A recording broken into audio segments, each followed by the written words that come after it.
I'm gonna make the mac and cheese first because it can stay in the fridge for a while, and then I'll bake it later. I've got some butter melting on the stove, and I'll add some flour to that to make a roux.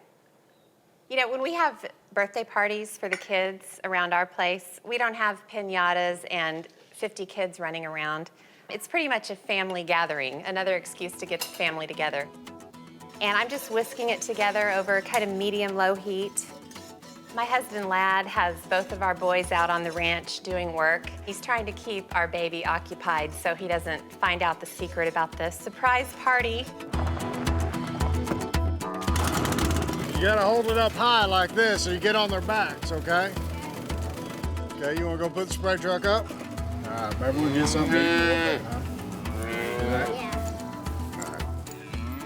Okay, the roux's been bubbling for a few minutes, and now I'm gonna add the milk. Whisk it as you add it. Now this needs to cook for a good 5 minutes to bubble up. So I'm gonna add the macaroni to the boiling water. I'm making 2 pounds of macaroni noodles. Don't be alarmed, I have a really large family to feed. And then to this white sauce, I'm going to add some dry mustard. I really like the flavor of dry mustard, so I add quite a bit. I'm adding 4 teaspoons, but if you're not quite sure how you'll feel about it, add 2 and then give the white sauce a taste and see if you like it. And then you can always add more. Now, as if the white sauce isn't rich enough, I'm gonna make it just a little bit richer by adding some beaten eggs. And it just kind of takes it over the top and makes it ultra decadent. But before I add the beaten eggs to the hot white sauce, I need to temper the eggs a little bit. So while I whisk the eggs, I'll just drizzle in some of the hot white sauce.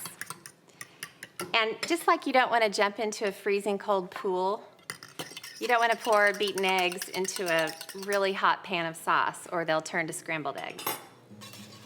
Whisk the white sauce and just drizzle them in slowly.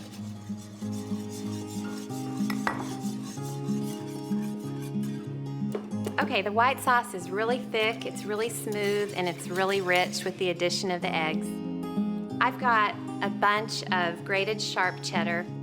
I'm gonna leave off a couple of cups of cheese because we'll need to top the finished macaroni and cheese with it.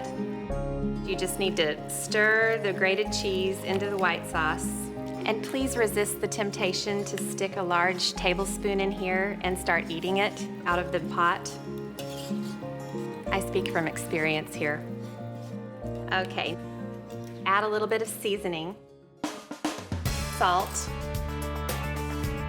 a little bit of seasoned salt. This is optional, but just use whatever seasoned salt you have in your pantry. And black pepper. I like to use this, what I call black dust. And the cheese sauce is done.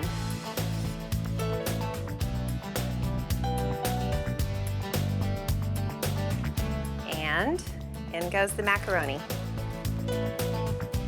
This is pretty much all I ate for the first 10 years of my life. It's the only reason I grew as a child, because I ate macaroni and cheese. Okay, just stir it, make sure all the macaroni is evenly coated. Oh my gosh, this looks so good. Can I borrow a fork? Okay, it's done. Now we just need to pour it into the pans. Oh my gosh. I mean, this is a lot of macaroni and cheese. Have you ever seen anything like this in your life? I'm almost ashamed, but only almost. I do kind of wish I'd lifted weights for the past couple of months though. This is heavy. Oh. And then sprinkle the extra cheese on top. And that is about the most delicious looking mac and cheese in the world. And I think I probably should taste it just to make sure it's okay. For my children, of course. And speaking of the children, I hope my baby hasn't found out about the surprise party yet. It's his first surprise party, so I'm hoping it all goes off without a hitch.